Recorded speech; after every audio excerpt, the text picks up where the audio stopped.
გამარჯობა მეგობრებო, დღეს მინდა გესაუბროთ ხელოვნურ ინტელექტზე და მის ერთ-ერთ პოზიტიურ მხარეზე. ზოგადად ხელოვნური ინტელექტის შესახებ როდესაც საუბრობენ და ეხაც მუდმივად არის ხოლმე ამ თემაზე საუბარი, არის ბევრი ნეგატივი, რასაც ასე თუ ისე და შეიძლება ითქვას დიდწილად მეც ვეთანხმები. მაგალითად იმას არ ვეთანხმები, რომ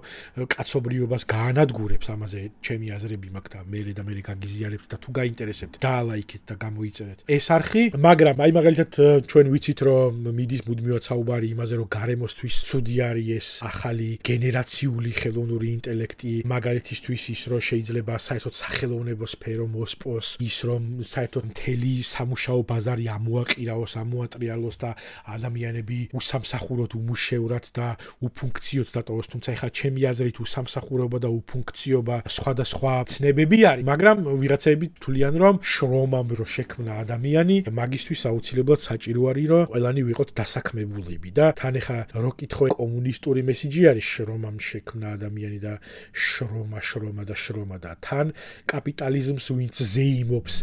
ხელოვნური ინტელექტის სათავეებში, ისინი გვეუბნებიან მაგას, რომ უფუნქციოდ დარჩებაო ადამიანი თუ არ იმუშავებსო და ეგეთი თემაც არის, რომ თქვენო ნუ ინერვიულებთო, ყველაფერს დახატავს, დაწერს და დაუკრავს ხელოვნური ინტელექტი, ჩვენ წავიდეთ და ყველამ ვიმუშაოთო. ხო. მაგრამ დღეს ამაზე არ ვისაუბრებ, დღეს მინდა ერთ-ერთ პოზიტიურ ასპექტზე ვისაუბრო, რომელიც ჩემთვისაც ძალიან საინტერესო და ზოგადად ძალიან საინტერესო კუთხე არის ხელოვნური ინტელექტის და მგონია, რომ თუ აი ესეთი ტიპის სამუშაოებში და ესეთი ტიპის ფუნქციით გამოვიყენებთ ხელოვნურ ინტელექტს, იმაში რაც ადამიანებს არ შეუძლია, ან იმისთვის რაც დიდი ხანი დასჭირდება ადამიანს დროის შესამცირებლად თუ რაც შეიძლება ისეთი დეტალების აღმოსაჩენად, რომ გაგვიადვილოს პროგრესი, ამისთვის შესანიშნავი ხელსაწყო იქნება ამ შემთხვევაში ცხოველთა სამყაროსთან ურთიერთობა. გავიგოთ ბოლოს და ბოლოს რა უნდათ ჩვენგან კი არა და ზოგადადაც. მაგალითად ჩვენ ვიცით, რომ ბოლო პერიოდში არის ესეთი ტენდენცია ცელნამგალა ვეშაპებში, რომ მიდიან და ნავებს და იახტებს თავს ესხმიან და ანგრევენ და ანადგურებენ საერთოდ და რაღაც მომენტში ალბათ კარგი იქნება თუ გავიგებთ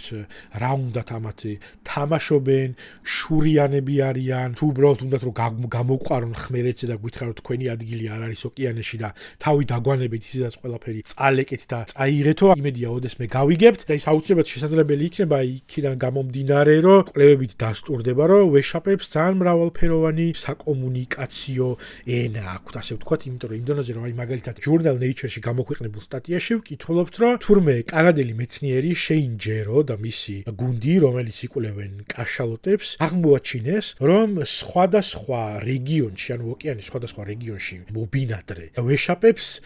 არათუ სხვადასხვანაირ სიგნალებს გამოსცემენ ერთმანეთის მიმართ, არამედ საერთოდ დიალექტი აქვთ. მაგალითისთვის შავ ზღვაში რო ვეშაპები არსებობდნენ, იქ თუ იქნებოდა ბათუმელი ვეშაპები აჭარულად მოუქცევდნენ და ფოთელები მეგრულად და იქ საინტერესო ვეშაპური კომუნიკაციები გვექნებოდა შავ ზღვაში, მაგრამ სამწუხაროდ არ ბინადრობენ ვეშაპები შავ ზღვაში. სადაც ბინადრობენ, იქ აღმოაჩინეს, რომ თურმე ესეთი განსხვავებული დიალექტი ჰქონიათ მათ კომუნიკაციისას და ზოგადად კარგახანია ვიცით, რომ ცხოველების კომუნიკაცია ეს რაღაცა ინსტინქტური სიგნალების გადაცემა არ არის. ანუ იქ მაგალითად ჩვენ ვიცით, რომ არსებობს ბევრი სახეობა, რომელსაც ადამიანის ესმის, მაგალითად ძაღლები, კატები, თუთიყუშები. იქ არსებობს კვლევა, რომელიც გვეუბნება, რომ თუთიყუში უბრალოდ კი არ იმეორებს ადამიანების სიტყვებს, არამედ გააზრებულადაც ამბობენ. რა სიტყვებსაც ითვისებენ სიტუაციურად, თუ რაღაც ამაზე ბევრი ექსპერიმენტი ჩატარდა და გაარკვიეს, რომ თურმე თუთიყუშები ესე რაღაცა ინსტინქტურად უბრალოდ არ იმეორებენ რაღაცეებს. ვიცით ისიც, რომ მაგალითად ძროხებს აქვთ იმის უნარი, რომ გაიგონ და აღიქვან სხვადასხვა სიტყვები, თუ კიდე ჭამთ ამ საცოდავ ძროხებს. ყველაზე ისეთი დიდი და საინტერესო კვლევა, როდესაც ცხოველებს შორის ერთმანეთის კომუნიკაციაზე იყო ლაპარაკი, ეს არის ჩრდილოეთ არიზონას უნივერსიტეტში მოღვაწე ადამიანი, რომელსაც ქვია კონ სლობოდჩიკოვი და მისი გუნდი, ესენი იკვლევდნენ ჩრდილოეთ ამერიკაში მობინადრე მდელოს ძაღლებს, prairie dog, ანუ ესეთი ცხოველი არის და აღმოაჩინეს, რომ თურმე ამ ცხოველებს აქვთ სხვადასხვა ხმოვანი სიგნალები, ანუ ჩაიწერეს ძალიან ბევრი ხმოვანი სიგნალი, როგორც აღმოჩნდა, ესენი რაღაცა სოფლებივით ბუნაგები აქვთ, რაღაცა ქსელი ბუნაგებით და იქ ცხოვრობენ ერთად. ძალიან სოციალური ცხოველი ყოფილა, ესენი მდელოს ძაღლი, როდესაც დაინახავენ რაღაცა არსებას, რომელიც მათ უახლოვდება, მტაცებელი, თუ მაგალითად ადამიანი ან რაღაცა ნებისმიერი სხვა არსება რაღაცა სხვადასხვანაირ ხმოვან სიგნალებს გამოსცემენ. და იმდენად რამდენადაც ეს რაღაც მომენტში ყურადღება მიაქციეს, რომ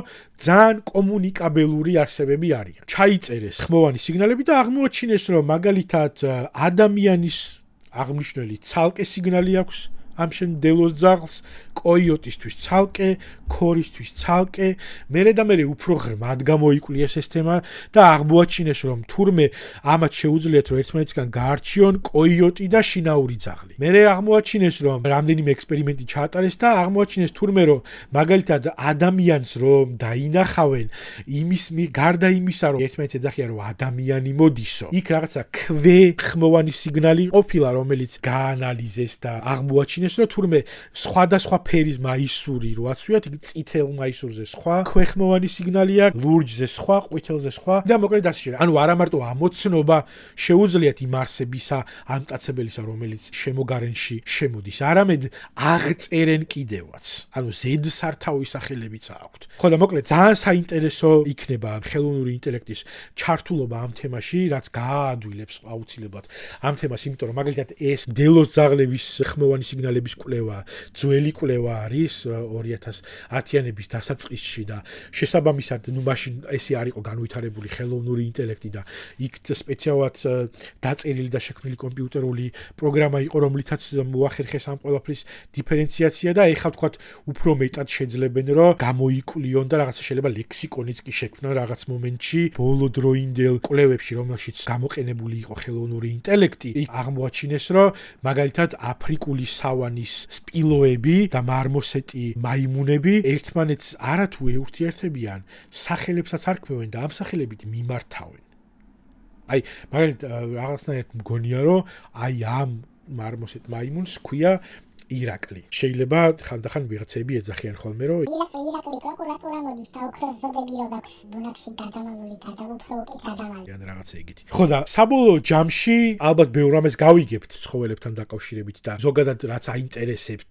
მეცნიერებს არის ის, რომ როგორ აღიქვავენ სამყაროს და თვით აღქმა, ესე ვთქვათ, ფილოსოფიური თვით აღქმა თუ აქვთ ცხოველებს და აი ამ ტიპის კომუნიკაცია, მაგრამ მე რაღაცნაირად მგონია, რომ როგორც კი ცხოველები გაიგებენ, რომ ჩვენ მათი გვესმის, გვაგინებენ. რა ცოტა მიზეზია აქვთ, რასაც ხა ჩვენ ამ პლანეტას ვუშვებით და რასაც მათ ვუშვებით. ჩემი აზრით ძალიან საინტერესო იქნება, რომ მაგალითად, როდესაც სანადიროდ წავა ვიღაცა, იმას რაღაცა ესეთი მოწყობილობა ეკეთოს ყურზე, რომ მოისმინოს, რას ამბობს ის ცხოველი, რომლის მოკვლასაც აპირებს, რომ იმალება, როგორ ეშინია, როგორ აფრთხილებს ერთმანეთს, ან როდესაც მოკლავს და ბოლო ამოღნავლება რო ექნება ამ ცხოველს, რას ეუბნება, ან მაგალითისთვის ესეთი ის რო იყოს, რომ რაღაცას რო იყიდი ხორცს მაგალითად ან სახინკლეში რო შეხვალ ან სამწვადეში რო შეხვალ, იქ რომელ ხორცსაც მოგიტანენ, იმას მოყვებოდეს რაღაცა ხმოვანი მესიჯი იმ ცხოველისგან, რომელიც დაკლეს იმისთვის, რომ შენ მიგერთვა ბატონო ეს მწვადიან ხინკალი. მაინც და მაინც კარგი მიზეზები ამ არსებებისთვის არ მიგვიცია, რომ როგორც კი გაიგებენ, რომ შეგვიძლია მათი მოსმენა, კარგს გვეტყვიან. უი, მოდი ზღაპარს მოგიყვებით, ეხა ჩვენ ვეშაპებზე და მითოლოგიას, როგორ ხო მითოლოგია ალბათ რაც ექნებათ ადამიანებზე იქნება ის, რომ როგორი ცუდები ვართ. ბოროტი არსებები, რა უცხო პლანეტელები ჩამოვიდნენ ოკეანეში და გველაპარაკებიან ეხა და მოდი უთხრეთ ამათ, რომ როგორი ვაიმე დიდი მადლობა, რომ დაცურავთ აქ და ბადეთი იჭერთ რაღაცებს. და სხვათა შორის მაგაზე გამახსენდა რამდენიმე წელს წინ გარდიანში იყო თუ არ ვცდები სტატია, რომელშიც სტატიის ავტორი თუ რაღაცა ადამიანთა ჯგუფი, რომელიც ამ სტატიაში საუბრობდა, წუხდნენ იმაზე, რომ ერთ-ერთი ზვიგენი შეჭრილი იყო ოკეანეში ხელოვნურად შექმნილ ნაკრძალში, ანუ იმ ადგილას, სადაც შეთანხმდნენ, ესე იგი სხვადასხვა ქვეყნის წარმომადგენლები, რომ მოდი აქ არ ვითეუზაოთო და მოკლედ აღმოჩნდა, რომ შესაბამისად ამ ნაკრძალში ოკეანის ამ ნაწილში თევზები გამრავლდნენ და შეიჭრა თურმე ეს შენი ზვიგენი, რომელიც გაგიჟდა და გადაირია, იმიტომ რომ ესე იგი ამოუხაპეს მთელი ოკეანე ადამიანებმა და გადაშენების პირას მიიყვანეს უამრავი თევზი და უცებ ეს ტიპი გაიჩიტა სადღაც ნაკრძალში და უცებ აღმოჩნდა რომ არ არის საჭირო რომ შიერით კვდებოდე პატიოსანი ზვიგენი სადღაც ოკეანის მიყრუებულ და მეინსტრიმ კუთხეებში, არამედ არსებობს რაღაც ადგილები, სადაც ვიღაცეები არ თევზაობენ და შესაბამისად საჭმელიც არის, მაგრამ ის კი არ იცოდა ამ უბედურმა ზვიგენმა, რომ თურმე მასზე კრიტიკულ სტატიებს წერდნენ ვიღაც ბრიტანელი ტიპები. ანუ ნაგლები ბიჭო, შეჭრილი არისო ნაკრძალშიო და ჭამსო თევზსო ზვიგენზე წერდნენ. ძალიან საინტერესო თემა იქნება ეს და მგონია რომ ერთ-ერთი საუკეთესო გამოყენება რაც ხელოვნურ ინტელექტს ექნება არის ეს საკომუნიკაციო ენის დამყარება, იმიტომ რომ მე მგონია რომ ბევრ რამეს გავიგებთ საკუთარ თავზეც ადამიანები